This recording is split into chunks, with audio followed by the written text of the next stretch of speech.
Good afternoon everyone, welcome again. तो आज हम पढ़ेंगे sources and it's type of error of chapter number 1। तो एरर होता क्या है? अगर आप लेमन लैंग्वेज की या सिंपल वर्ड्स की बात करें तो एरर होती है गलती, मिस्टेक। बट अगर आप केमिस्ट्री की लैंग्वेज में बात करें तो वो होती है difference between standard value to the observed value. इसका मतलब ये है कि स्टैंडर्ड वैल्यू होती है जो आप एक्चुअल में वैल्यू लेते हैं, और ऑब्जर्व्ड वैल्यू वो होती है जो आपको किसी रीजन की वजह से दिखती है। मींस अगर आप कोई मेथड फॉलो कर रहे हैं या किसी और रीजन की वजह से जो आपको ऑब्जर्व होती है वो होती है ऑब्जर्व्ड वैल्यू। तो एरर का फॉर्मूला है error is equal to standard value minus observed value. अगर आपको परसेंटेज ऑफ एरर निकालनी है तो वो उसका फॉर्मूला है standard value minus observed value upon standard value into 100%। तो अगर आप एग्जांपल के साथ इसकी बात करें तो ये है कि अगर आप पैरासीटामोल लेते हैं, उसकी क्वांटिटी लेते हैं आप 500 mg, ये हुई इसकी स्टैंडर्ड वैल्यू क्योंकि आपने ये ली। अब ऑब्जर्वेशन के टाइम पे या मेथड फॉलो करने के बाद आपको वैल्यू मिली 450 mg जो आपको मिली, तो ये हुई ऑब्जर्व वैल्यू। तो एरर निकालना है standard value minus observe value is 500 minus 450 that is 50 mg।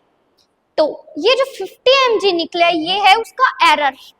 तो अगर आपको उसकी परसेंटेज निकालनी है तो वो ये है कि 500 minus 450 upon 500 is equal to 10%।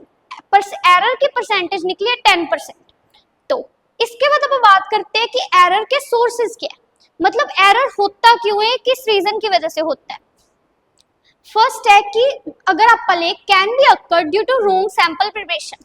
आपको सैंपल लेना है, उसके अपने प्रिपरेशन ही गलत कर दी तो एरर आ जाएगा। सेकंड पॉइंट है एनालिस्ट की गलती की वजह से, जिसको लैक ऑफ नॉलेज, मतलब उसको नॉलेज कम है या उसका फोकस नहीं है, वो कॉन्सेंट्रेटेड नहीं है, तो उसकी वजह से भी एरर हो सकता है। नेक्स्ट है इनकरेक्ट ऑब्जर्वेशन ऑफ डाटा, मतलब आया कुछ हो रहा है लिख कुछ छोड़ दिया तो उसकी वजह से भी एरर आ सकता है। नेक्स्ट है रॉन्ग कैलकुलेशंस, मतलब अगर आपको कैलकुलेशंस करनी है आपने गलती कर दी कैलकुलेशन तो एरर आ जाएगा।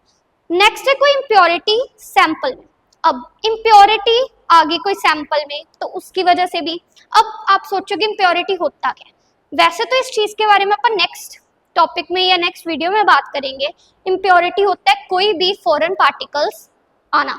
नेक्स्ट है कि रॉन्ग मेथड सिलेक्शन, मतलब अगर आपने वो परफॉर्म करने का मेथड ही अलग ले लिया तो उसकी वजह से एरर आ सकता है।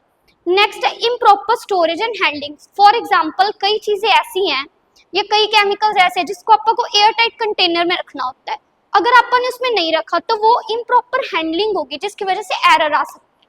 So our next topic is type of error. तो एरर की टाइप्स क्या है? मेनली वो दो टाइप्स के होते हैं, सिस्टमिक एंड नॉन सिस्टमिक। अब जो सिस्टमिक एरर होते हैं उसको आप डिटर्मिनेट एरर भी बोल सकते हैं।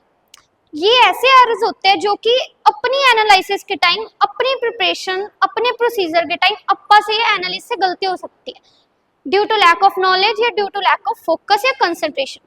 ऐसे एरर तब होते हैं जब आप प्रोसीजर सही से फॉलो नहीं करते, कैलकुलेशंस में गलती कर सकते हैं एक्सेट्रा। अब इसकी एग्जांपल है कि बाय चांस आप कोई फॉर्मूला लिख रहे हैं, अगर आपने फॉर्मूला ही गलत कर दिया कैलकुलेशन में तो एरर तो आएगा ही। नेक्स्ट सिस्टमिक एरर के 4 टाइप्स हैं। First is personal error. अब पर्सनल एरर क्या होता है? ऐसे एरर जो अपनी खुद की पर्सनल मिस्टेक से होते हैं या केयरलेसनेस से होते हैं। फॉर एग्जाम्पल अगर आपने केमिकल कुछ और लेना था, ले कुछ और लिया, या सैम्पलिंग में दिक्कत कर दी, प्रिपरेशन में दिक्कत कर दी। Second is instrumental error. ऐसा एरर जो कि जब इंस्ट्रूमेंट्स में डिफेक्ट होता है उसके कारण आ जाता है।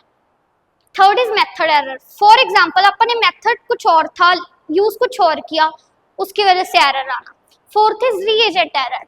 अगर रीएजेंट लिया आपने और उसमें इम्प्योरिटीज आ गई तो उसकी वजह से भी एरर आ जाएगा। Next first is systemic type, second is non systemic.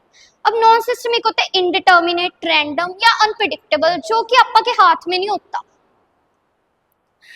This is the error जो कि रैंडमली हो जाता है और वो आइडेंटिफाई करना बहुत ज्यादा डिफिकल्ट होता है। Here is the example of non systemic error due to temperature and humidity. Temperature के इंक्रीज होने से या डिक्रीज होने से जो सा एरर होता है उसको अपन नॉन सिस्टमिक एरर बोलते हैं। So our next topic is method of minimizing error, या आप एरर को प्रिवेंट कैसे कर सकते हैं, रोक कैसे सकते हैं। First method is calibration of instruments और ऑपरेटर्स। ऐसा प्रोसेस जिससे आप किसी भी इंस्ट्रूमेंट या ऑपरेटर्स की करेक्टनेस चेक कर सकते हैं standard value and observe value की हेल्प से, उसको आप बोलते हैं कैलिब्रेशन ऑफ इंस्ट्रूमेंट्स और ऑपरेटर्स। इससे आप इंस्ट्रूमेंटल एरर को प्रिवेंट कर सकते हैं, रोक सकते हैं। Next method is blank titration. किसी भी रिएजेंट्स या सॉल्वेंट की एनालिसिस करके बिना सैंपल यूज किए या सैंपल यूज करके चेक कर सकते हैं कि इम्प्योरिटीज उसमें कितनी है, उस हिसाब से आप एरर होने से रोक सकते हैं। Our next method is control determination. इसमें आप स्टैंडर्ड सॉल्यूशन की हेल्प से एनालिसिस कर सकते हैं और उसको नॉर्मल डिटर्मिनेशन में के साथ कंपेयर करके एरर को रोक सकते हैं। और next method is independent method.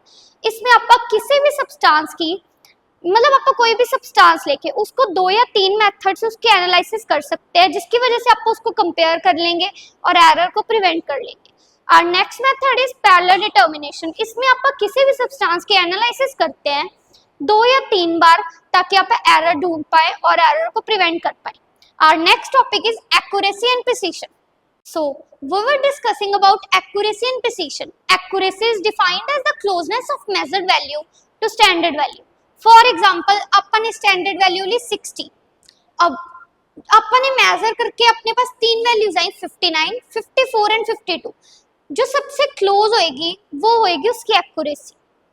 Now, next is precision. Precision is defined as the repeated value of measurement of multiple observation to each other. For example, अपन ने एक टैबलेट बनानी है पैरासीटामोल, अपन ने 500 mg उसके लिए स्टैंडर्ड वैल्यू।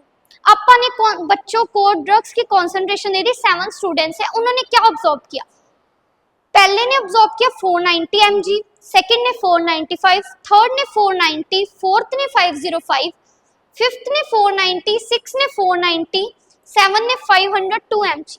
तो जो सबसे ज्यादा बार रिपीट हुई वो है 490 mg, तो वो हुई इसकी प्रिसीशन।